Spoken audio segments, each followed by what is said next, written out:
ఆదికాండము 35వ అధ్యాయము.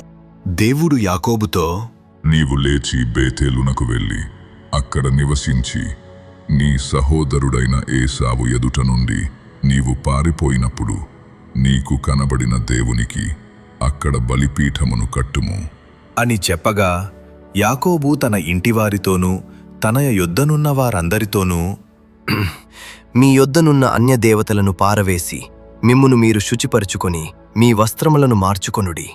మనము లేచి బేతేలునకు వెళ్ళుదము. నా శ్రమదినమున నాకుత్తరమిచ్చి నేను వెళ్ళిన మార్గమున నాకు తోడయుండిన దేవునికి బలిపీఠమును అక్కడ కట్టెదను అని చెప్పెను.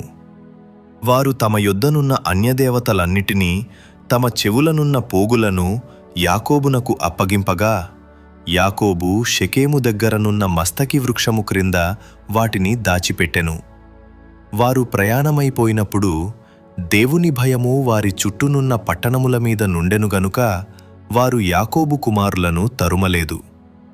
యాకోబును అతనితోనున్న జనులందరూ కనానులో లూజుకు అనగా బేతేలునకు వచ్చిరి. అతడు తన సహోదరుని ఎదుట నుండి పారిపోయినప్పుడు దేవుడక్కడ అతనికి ప్రత్యక్ష మాయను గనుక అక్కడ బలిపీఠమును కట్టి ఆ చోటికి ఏల్ బేతేలను పేరు పెట్టిరి. రిబ్కా దాది అయిన దెబోరా చనిపోయి బేతేలునకు దిగువనున్న సింధూర వృక్షము క్రింద పాతిపెట్టబడెను. దానికి అల్లోను బాకూత్ అను పేరు పెట్టబడెను. యాకోబు పద్దనరాము నుండి వచ్చుచుండగా దేవుడు తిరిగి అతనికి ప్రత్యక్షమై అతనినాశీర్వదించెను.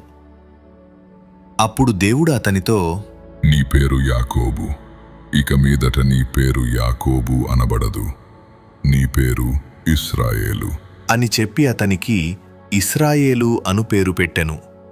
మరియు దేవుడు, నేను సర్వశక్తిగల దేవుడను, నీవు ఫలించి అభివృద్ధి పొందుము, జనమును జనముల సమూహమును నీ వలన కలుగును, రాజులును నీ గర్భవాసమున పుట్టెదరు.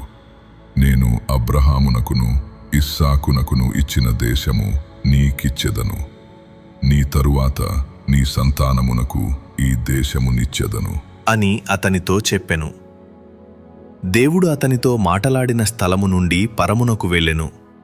ఆయన తనతో మాటలాడిన చోట యాకోబు ఒక స్తంభము అనగా రాతి స్తంభము కట్టించి దానిమీద పానార్పణము చేసి నూనెయు దానిమీద పోసెను. తనతో దేవుడు మాటలాడిన చోటికి యాకోబు బేతేలను పేరు పెట్టెను. వారు బేతేలు నుండి ప్రయాణమైపోయిరి. ఎఫ్రాతాకు వెళ్ళు మార్గములో మరికొంత దూరమున్నప్పుడు రాహేలు ప్రసవించుచు ప్రసవ వేదనతో ప్రయాసపడెను.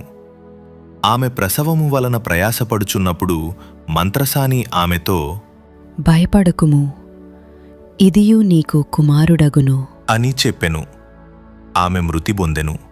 ప్రాణము పోవుచుండగా ఆమె అతని పేరు బెనోని అనెను. అతని తండ్రి అతనికి బెన్యామీను అను పేరు పెట్టెను.